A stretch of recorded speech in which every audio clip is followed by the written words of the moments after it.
And one thing too, like to all like the people that play basketball and all that, like if you think you're working hard, you can always work harder.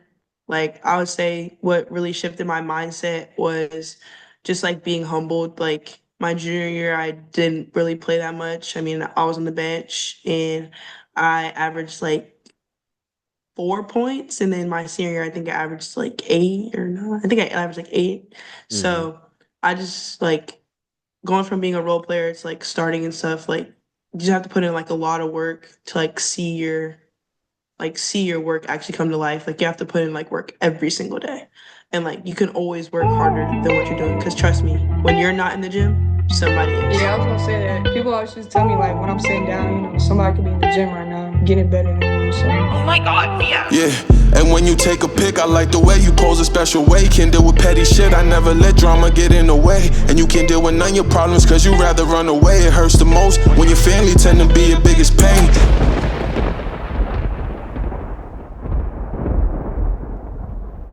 Welcome back to another episode of Fast Break Focus. I'm here with two special guests. This is my first dual podcast with multiple guests on. So this is very exciting.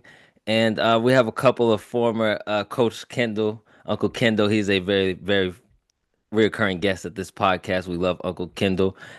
Today we have his former players, Sydney Conti and Anna Dabek. How you guys doing?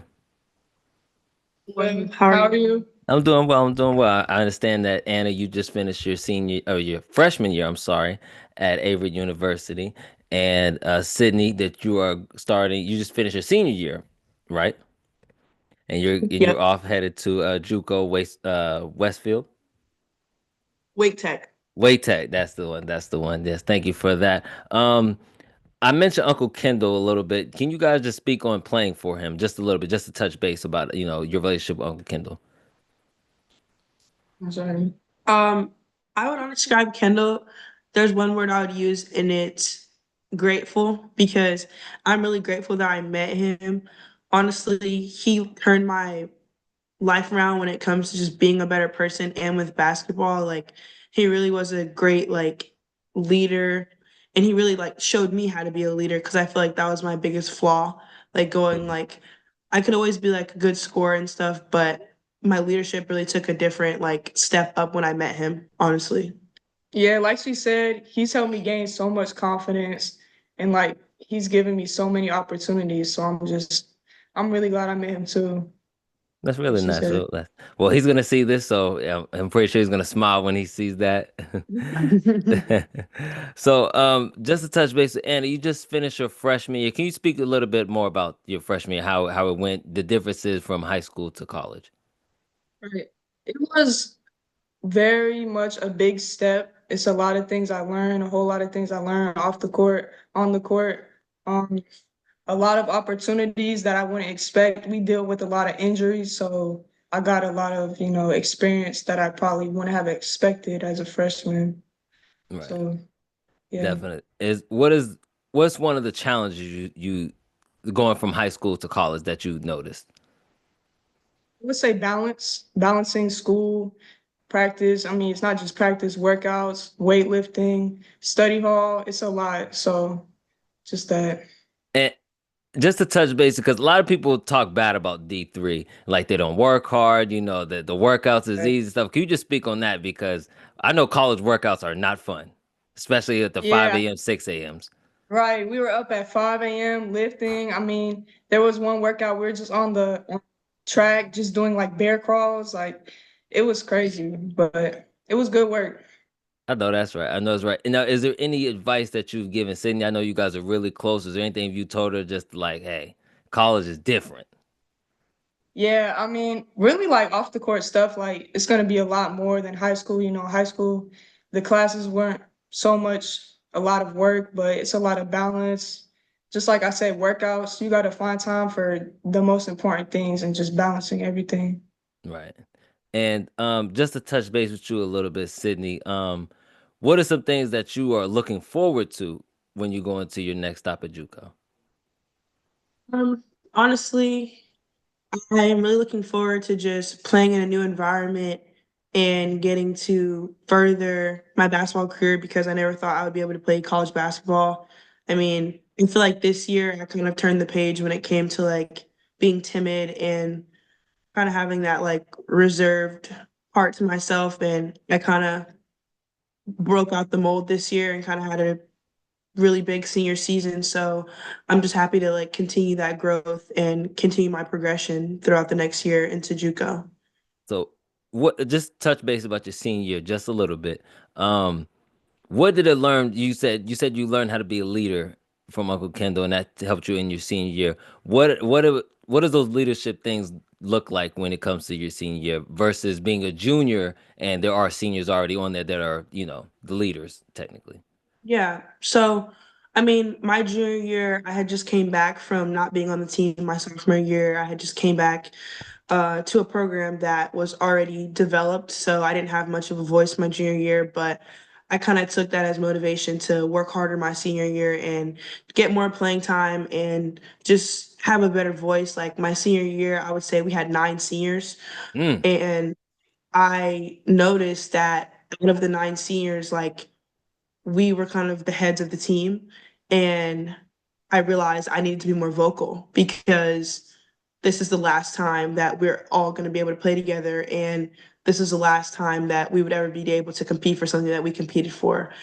And so it meant a lot to me that I showed my vocal side just because of how much work I had put in on the preseason and the off season leading into my senior year. I didn't want any of that to go unnoticed, so I really just wanted to just really like show how much gratitude I had for this team and just show I cared so much. right, right. And you brought up earlier off recording that you guys lost in the state championship. What are some things Yeah.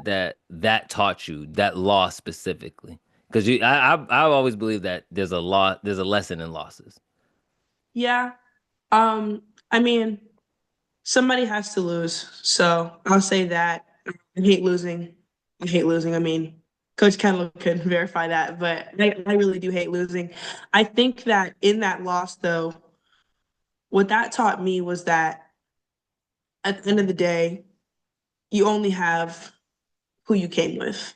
Right. I mean, we lost that game, and I turned around and I looked at my teammate, Lila Bagwell, and she just consoled me and hugged me. And right then and there, I just realized, like, I'm so very grateful for these girls and this team and my coach because we wouldn't have even made it here if we didn't put in the time, the effort, and the hustle to do all the right things that it took to even get to a level to compete like that. Obviously, we wanted to bring home the gold, and it didn't happen, and that was a letdown. But it's safe to say, like, we showed everyone and proved to everyone that we could make it there.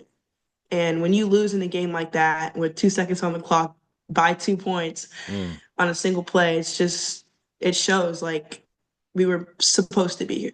And I right. just wanted everyone to see that we were supposed to be here. And I think that within losing, like that really taught me like you can still be grateful for how far you went without just dimming it down to nothing because we still completed something at the end of the day. I know that's right. I know that's right. Now, just to take you guys back on your basketball journeys, how did you guys become interested in basketball, and who were some of the influences you looked at growing up? We kind of have some of the same influences, I'd say. Like she really I would say likes my okay. Paige Beckers. That's And why I play basketball yeah, for her. I like Paige too, and I also like AZ Fudd and Juju Watkins. Um, we watch a lot of their games. Like when we're bored, we just sit and we just watch basketball. I mean, it's been that way probably since we met each other, which is probably why we clicked so well because if it wasn't me, it was her turning on the overtime videos and just sitting down on the computer, just sitting there watching basketball. If we were not playing basketball, we're watching basketball. So I know that's Yeah. right. So you guys talked about the Paige Beckers and what would the type of game that you guys have? Do you think you got modeled your game after her a little bit? For I know, sure, Anna. yeah. I didn't see you get too many opportunities last year to showcase your talents. I might say. Yeah. I mean, I've watched her since she was in high school. So just in high school, watching her trying to do what she do, just her being a role model for me, honestly. yeah, I would say like I try to I watch a lot of women's and men's basketball, so I would say like I really try to model like my game. I really like watching like Paul George, Stephen Curry.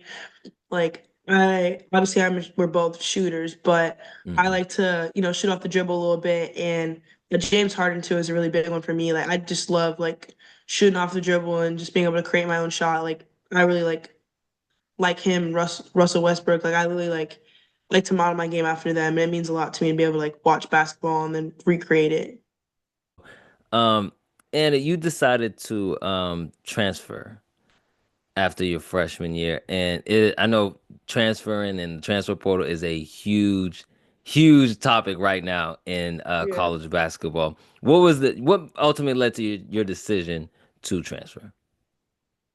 I think just opportunity, a bigger opportunity, better opportunity, and just to do it at home with, my best friend and, coaches that believe in me, trust me, and a team that's going to trust me. So leading up to that. And then also like academically, I think Wake Tech is just the best option all around for me next year. Did you guys meet on the Greyhounds?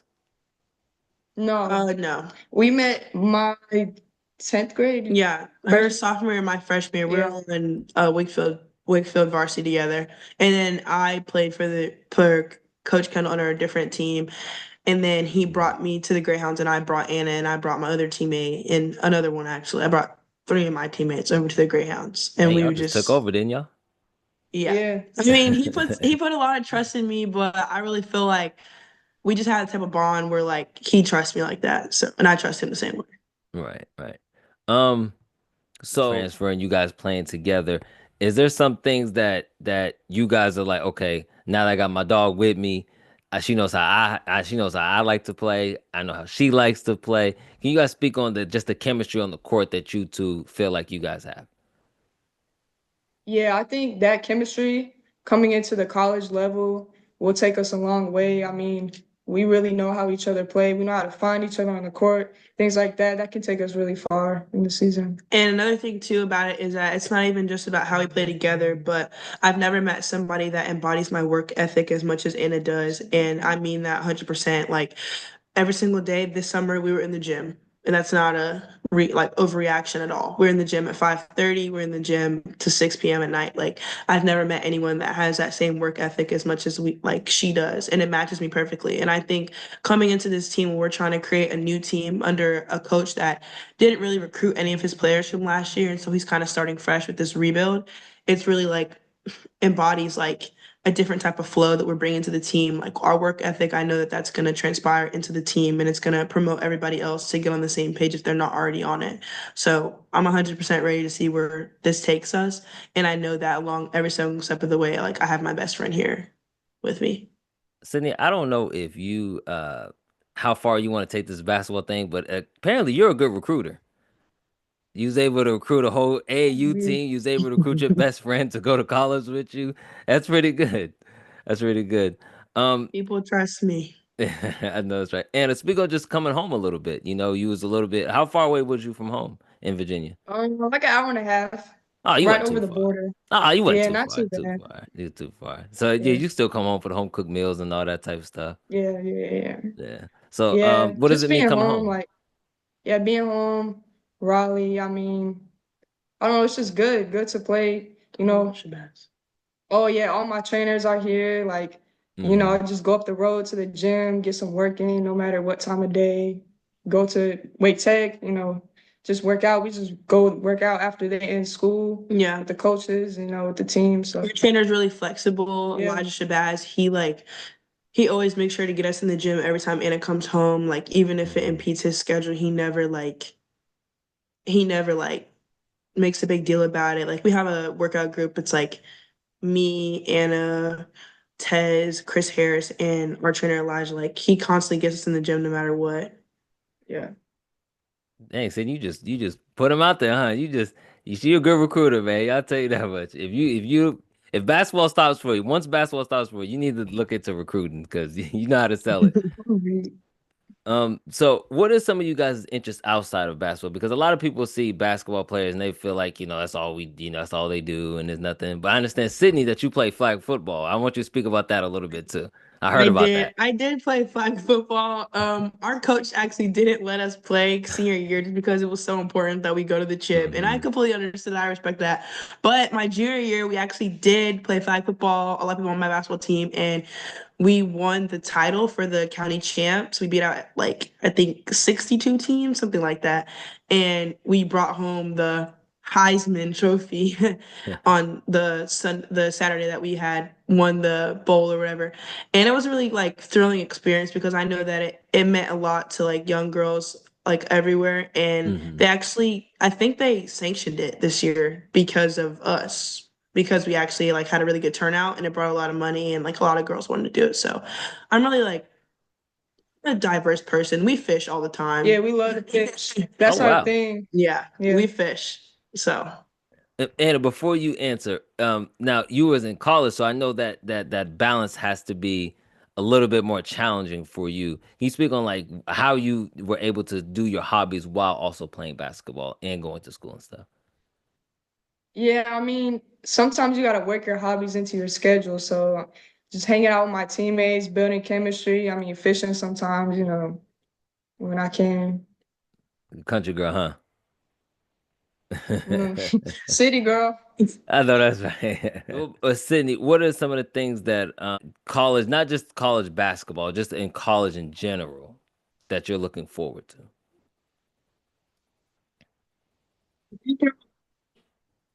rhythm player and I like kind of like a speed that like we're going down and back, down and back, down and back. It's not really like a slow game. And I think like that change of speed would be good for me because I'm pretty much 3 and D when it comes to like my position and how I play. So I think a game like that and a speed like that, a speed like college basketball speed would be perfect for me because that's really like what my high school coach installed in me because he went to Wake Tech himself, Coach Lee, and he kind of like taught me and Anna like this is the speed I need you guys to be. And so I would say that although I know it's going to be it's going to be a thorough transition, I know it will be, but I think I'm more prepared than probably the normal person because my high school coach Jason Lee like he made sure that we were always in shape. We're always going to be the most in shape team and best shooting team. I know that's right. I know So that's to right. add on to that, Elijah Shabazz, our trainer, he played D2, so he knows like when we're in the gym every morning, he knows what he expects out of Sydney, out of me. So Yeah. that's just really good too. Just your workouts and stuff like that. And how there are kids out there that watch this podcast. Can you speak on like what type of workouts are you doing? I know you do weightlifting, but like how many shots a day do you put up? How many reps do you do in the gym? How many times do you go into the gym? Right. My old coach used to say 500 shots like a day, which I thought was crazy, but I would say just, you know, let me think. I feel like if you love the game enough, you'll just do it naturally. It's not like, oh, I gotta go this day. You'll just get in the gym and just shoot around. I mean, you don't even have to be doing a workout. You can just, if you love it, you're gonna do it. So, yeah. No, that's right. Yeah, I agree. So like, what would you say for somebody who is looking to go to that next level? Is looking to like, I want to be a Division 3, Division 2, Division 1 athlete. What are some of the things that they need to work on their game? I know you said IQ earlier, but is there something specific like you need to work on your ball handling, you need to work on your shooting if you want to make it to this next level?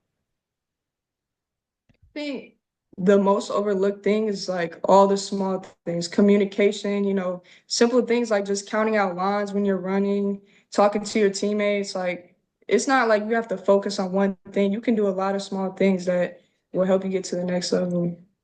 Okay, so you can only stay at the JUCO for 2 years, but when you go and transfer to a 4 year, those 2 years don't go towards your 4 years. So I will be a freshman at a 4 year school, even though I'm coming out of Wake Tech as a sophomore. It restarts. So you can still only spend 2 years at Wake Tech, but when you get to 4 year, I will be starting my freshman year at whatever 4 year I go to, and I'll be what 22. 21, 22, yeah. Yeah, That's crazy. Dang. and it gets 2 years because you get 2 years Yeah. of Wake Tech eligibility. Like you get 2 years of JUCO eligibility. So even though she played a year at Averett, she'll get 2 years, and then when you go back to like a 4 year, you'll be a sophomore. She'll be a sophomore with 3 years eligibility. Like 23, 20. Wow. Damn. That's Yeah. crazy. When the hell they do that? Excuse my language. Like, When they do Was it that? like No, like very it was like recently. January, February, I think. Yeah. That's right, because the boy from the football player did it. He sued the NCAA and it Yeah, worked yeah, out for him. yeah, yeah. Dang, that's kind of crazy. So we could have a Mm. 21-year-old. Like, can somebody speak on that? Like, what is that type of? What does that mean to now Literally, basketball? it's a big thing. How am I gonna compete against girls? Because so Dang. it is a big drop off. Like it's a difference. And that's Yeah. another reason why I wanted to go JUCO, because I mean, there's no if I'm already like with this new rule, we could be if I'm 18 going to a 4 year and there's a girl who already spent 2 years in college and She's like already 20. has she's 21 and has a woman body, and I'm still 18 with no meat on my bones, and that's not good. You got to get in that gym, Sydney. Oh my gosh. Exactly. I said, yo, dang. For real, you can be competing against 21-year-olds maybe. Because some kids, Yeah, they reclass they and all that type of reclass stuff. too. So Dang, that's kind of crazy. I really I didn't expect it to take off that fast. I heard about it, like I said, the yeah, foreplay. I forgot all about it, but I didn't expect it to take off that fast. Is that was that your ultimate decision to go JUCO? yeah, it was like yeah, Did you have because offers from other places?